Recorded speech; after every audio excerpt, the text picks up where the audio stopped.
क्या आपको भी लगता है कि यूसीड के सीन मेकिंग क्वेश्चन बहुत डिफिकल्ट होते हैं? तो आज मैं तुम्हारा ये डाउट खत्म करने वाली हूँ। क्यों? क्योंकि आज की वीडियो में हम सॉल्व करने वाले हैं यूसीड का प्रीवियस ईयर पेपर। तो hello everyone, welcome back to sketch school of art and creativity. आज की वीडियो में हम सॉल्व करने वाले हैं 2020 का सीन मेकिंग का क्वेश्चन ये है कि प्रोफेसर शास्त्री पेपर चेक कर रहे हैं, उनके हस्बैंड का कॉल आया है कि वो अपना टिफिन नहीं लेके गए हैं और वो उन्हें डांट रहे हैं कि तुमने अपनी डाइट मिस करी, ये सब ठीक है, कि तुम अपने हेल्थ को लेके बिल्कुल भी सीरियस नहीं हो। एंड प्रोफेसर शास्त्री इससे बहुत फ्रस्ट्रेटेड है। ये सब कन्वर्सेशन के बाद उन्होंने अगेन एक प्लेट ऑफ पकौड़ा का ऑर्डर दिया एंड साथ ही में एक चाय का ऑर्डर दिया। तो ये बहुत सारी डिटेल्स हमें एज अ क्वेश्चन में कवर्ड है। ठीक है, question you can read here. इसका आप स्क्रीनशॉट भी ले सकते हो, इसको स्क्रीनशॉट लेके आप प्रॉपर पढ़ भी सकते हो। इसमें छोटी छोटी बहुत सारी डिटेल्स दी गई हैं और हमें इन सब को अपने स्केच में ऐड करना है। लेकिन वो बिल्कुल भी डिफिकल्ट नहीं है अगर हम पर्सपेक्टिव का यूज़ करते हैं। तो ये एक पर्सपेक्टिव स्केच का क्वेश्चन है और इसके लिए आपको पर्सपेक्टिव स्केच आना चाहिए। लेकिन अगर आपको पर्सपेक्टिव स्केच नहीं आता है, इट्स ओके, प्रॉपर मैं वीडियो में धीरे धीरे करके आपको समझाऊंगी कि किस तरीके से इस सोल्यूशन को ड्रॉ करना है। तो चलो फटाफट से वीडियो को स्टार्ट करते हैं। सबसे पहले हम यहाँ पे हॉराइजन लाइन बनाएंगे और वैनिशिंग पॉइंट। जो हॉराइजन लाइन है वो जो व्यूअर का आई लेवल डिफाइन करेगा और वैनिशिंग पॉइंट जो है वो पोजीशन। ठीक है, अब यहाँ पे हमें बोला गया है कि हमें एक स्टाफ रूम बनाना है, तो स्टाफ रूम के हिसाब से हम लोग सारी चीजें करेंगे। एंड क्वेश्चन में ये भी लिखा हुआ है कि प्रोफेसर शास्त्री टेबल पे बैठे हैं और टेबल पे बैठ के पेपर चेक कर रहे हैं, तो मतलब ऑब्वियसली कि वो सिटिंग पोजीशन में है और सिटिंग पोजीशन से वो पेपर को चेक कर रहे हैं। तो हमें उस हिसाब से ही जो वॉल है उसे ड्रॉ करना है। तो वॉल पे एकदम सेंटर में हॉराइजन लाइन नहीं, उससे थोड़ा नीचे हॉराइजन लाइन बनेगा।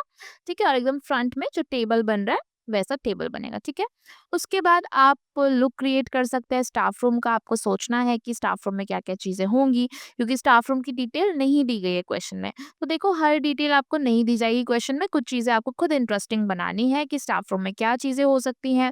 तो जैसे कि कंप्यूटर्स हो सकते हैं, टेबल्स हो सकते हैं, टीचर्स हो सकते हैं, टीचर्स बैठे हुए काम कर रहे होंगे, कुछ आपको ड्रॉर्स मिल सकते हैं। ठीक है, वॉल पे नोटिस बोर्ड हो सकता है। तो इस तरीके से आपको सोचना है और उसको क्रिएट करना है। ठीक है, सो बेसिकली हमने यहाँ पे क्या बनाया, क्योंकि क्वेश्चन में लिखा हुआ था कि प्रोफेसर शास्त्री फोन पे है, तो फोन उनके हाथ में, वो पेपर चेक कर रहे हैं, तो पेपर ठीक है, सामने कुछ जो चीजें हैं टेबल पे क्वेश्चन के अकॉर्डिंग वो ठीक है, कि जो डाइट बुक उनको मिली थी वो पेपर वेट की तरह यूज कर रही हैं, तो उसको भी हमने यहाँ पे बनाया है। कुछ पकौड़े उन्होंने खाए थे तो वो भी हमें यहाँ पे बनाना है।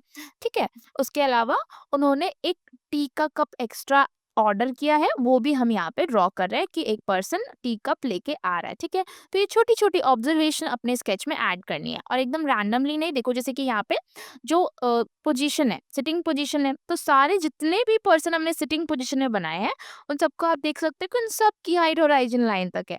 लेकिन जो पर्सन स्टैंडिंग में है उसकी हाइट हमने बड़ी बनाई है। क्यों? क्योंकि वो जो सिटिंग पोजीशन में जितने भी लोग हैं उनसे बड़ा दिखेगा, क्योंकि यहाँ पर सब लोग सिटिंग में बैठे हैं एंड वो जो पर्सन है वो स्टैंडिंग में, तो ऑब्वियसली हाइट का डिफरेंस हमें दिखाना होगा। ठीक है, उसके बाद बेसिक ऑब्जर्वेशन जो मैंने कहा कि आप बैकग्राउंड क्रिएट कर सकते हैं। स्टाफ रूम में क्या चीजें होती हैं, कुछ बुक्स हो सकती हैं, कुछ फाइल्स हो सकती हैं।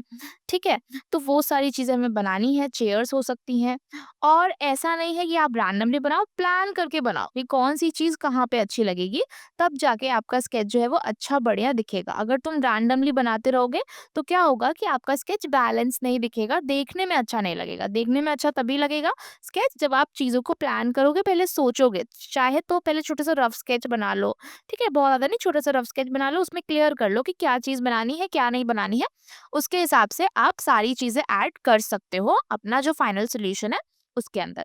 ठीक है, जब हम स्केच बनाते हैं ना तो उसमें बहुत सारी चीजें इंपॉर्टेंट होती हैं। उसमें सबसे पहली चीज होती है कि आप सारी चीजों को सही टेक्निक से बनाओ, आई लेवल ठीक रखो। तो जैसे कि हमने यहाँ पे जो सिटिंग पोजीशन वाला आई लेवल है वो रखा है। ठीक है, उसके अलावा क्वेश्चन में जितनी भी चीजें हमें बोली गई है उन सबको हम ऑब्जर्व करके यहाँ पे दिखाएंगे। ठीक है, जो कि यहाँ पे हमने दिखाई है। ओके, उसके बाद थर्ड चीज जो है कि जो चीजें क्वेश्चन में नहीं भी बोली गई हैं, जैसे मैंने कहा कि बैकग्राउंड आपको एक अच्छा सा क्रिएट करना है, स्टाफ रूम की तरह दिखना चाहिए, वो चीजें भी इंपॉर्टेंट होती है।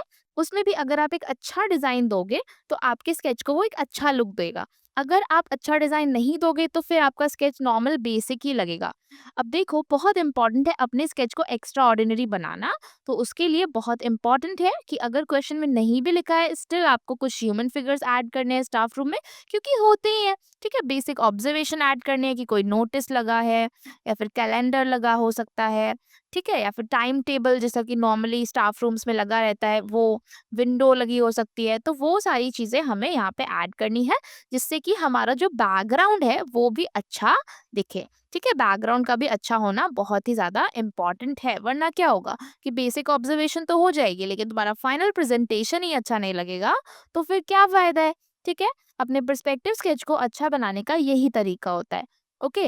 एंड आई नो कि अभी आप लोग देख के बना रहे हो, बट देख के भी सारे प्रोसेस को धीरे-धीरे आराम-आराम से बनाओ, ठीक है? पहले तुम देख के कुछ स्केच अच्छे बनाओगे तो फिर आप इमेजिनेशन से भी बना पाओगे, ठीक है? और इमेजिनेशन से बनाने में थोड़ा डिफ़िकल्टी होता है क्योंकि हमने बहुत टेक्निक नहीं सीखी होती है, हमें पता नहीं होता, हमें बेसिक्स क्लियर नहीं होते हैं। तो जब तुम्हारे बेसिक्स क्लियर होंगे ना तो तुम ईज़िली बना पाओगे इमेजिनेशन से भी, ठीक है? और जितनी भी ऑब्जर्वेशन है उसको भी ईज़िली ऐड कर पाओगे। प्रॉपर यूसीट के लिए अच्छे से प्रिपेयर करना चाहते हो, तो आपको नीचे नंबर दिख रहा होगा, वहाँ पे कॉल या व्हाट्सएप करके फ्री डेमो बुक करो। देखो कि कैसे प्रिपरेशन होती है, ठीक है? आप आके समझोगे कि किस तरीके से हम चीज़ों को और अच्छे से सीख सकते हैं, ऐड कर सकते हैं। ओके, तो ये आप देख सकते हो, ये हमारा फाइनल स्केच जो है वो निकल के आया है। तो गाइस देखा, ये बिल्कुल भी हार्ड नहीं था। अगर तुम्हें प्रॉपर पता है कि कैसे होराइजन लाइन लगाना है, वैनिशिंग पॉइंट लगाना है और सीन को किस तरह से फ्रेम करना है, तो इजीली आप किसी भी पर्सपेक्टिव स्केच को ड्रॉ कर सकते हो। तो ये वाला तो आपने देख देख के बनाया है, अगर आपने नहीं बनाया है तो बना लो, ठीक है? देर मत करो, बना लो, जब बनाओगे तभी समझ में आएगा, ओके? लेकिन अगर आपको खुद से इमेजिनेशन से बनाना है तो आपको पर्सपेक्टिव स्केच को और अच्छे से समझना पड़ेगा, ठीक है? पर्सपेक्टिव स्केच को समझना पड़ेगा, प्रैक्टिस करनी पड़ेगी, बहुत सारी प्रैक्टिस करनी पड़ेगी, बहुत सारे ऑब्जर्वेशन वाले क्वेश्चन सॉल्व करने पड़ेंगे, तभी तुम समझ पाओगे कि कैसे इमेजिनेशन से स्केच को बनाना होता है।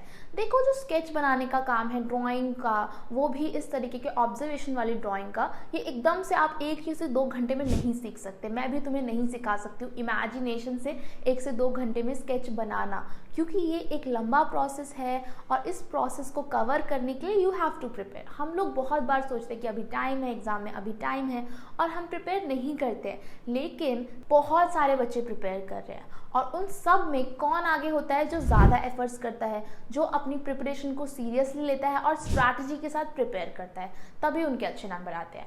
और आप भी उनमें से एक बन सकते हो अगर आप अपनी प्रिपरेशन को सीरियसली लेते हो, प्रॉपर स्ट्रैटेजी के साथ प्रिपेयर करते हो और सोचते हो अभी से कि मुझे कौन सा एग्ज़ाम देना है, उसका क्या पैटर्न है, उसमें क्या चीज़ें आती है, मुझे कैसे प्रिपेयर करना है, मुझे कहाँ से प्रिपेयर करना है, और तुम्हें सारी चीज़ें पता है, तुम सब चीज़ों के लिए क्लियर हो, तभी आपके अच्छे मार्क्स आएंगे। और आप अपनी प्रिपरेशन में एक स्टेप आगे जा सकते हो एसएससीसी की फ्री डेमो क्लास ज्वाइन करके। देखो, एसएससीसी एक प्रॉपर ऑनलाइन इंस्टीट्यूट है जहाँ पे हमारी सारी क्लासेस ऑनलाइन होती है। देखो, ऑनलाइन 7 से 10 के बीच में होती है, जिससे कि आपका स्कूल, ट्यूशन सब कुछ आप आराम से कर सकते हो और साथ में प्रिपरेशन भी अच्छे से कर सकते हो, ओके? प्रॉपर समझने के लिए हम कैसे पढ़ाते हैं, किस तरीके से ड्राइंग पार्ट को भी इतना इंटरेस्टिंगली, ईजिली आप अच्छे से समझ सकते हो, आपको आना होगा फ्री डेमो क्लास में। क्योंकि आपको इसके लिए कुछ भी पे नहीं करना है, तो फटाफट से जाके फ्री डेमो बुक कर लो। और फ्री डेमो बुक करने के लिए तुम्हें कुछ भी नहीं करना है, जो स्क्रीन पे नंबर दिख रहा है ना, वहाँ पे कॉल या फिर व्हाट्सएप कर दो, या फिर जो डिस्क्रिप्शन में आपको वेबसाइट का लिंक मिला है वहाँ से भी आप फ्री डेमो बुक कर सकते हो। देखो, डेमो में आके तुम कुछ सीखोगे, इट्स अपॉर्चुनिटी फॉर यू, तो फटाफट से जाओ और बुक कर लो। और डिटेल्स जानने के लिए आप वेबसाइट पर जाके एनआरई निफ्ट के सेक्शन में जाके प्रॉपर कोर्स डिटेल भी चेक कर सकते हो, वहाँ पे आपको बहुत सारे ऑप्शंस मिलेंगे। लेकिन मैं हमेशा प्रेफर करती हूँ live classes. Why live classes?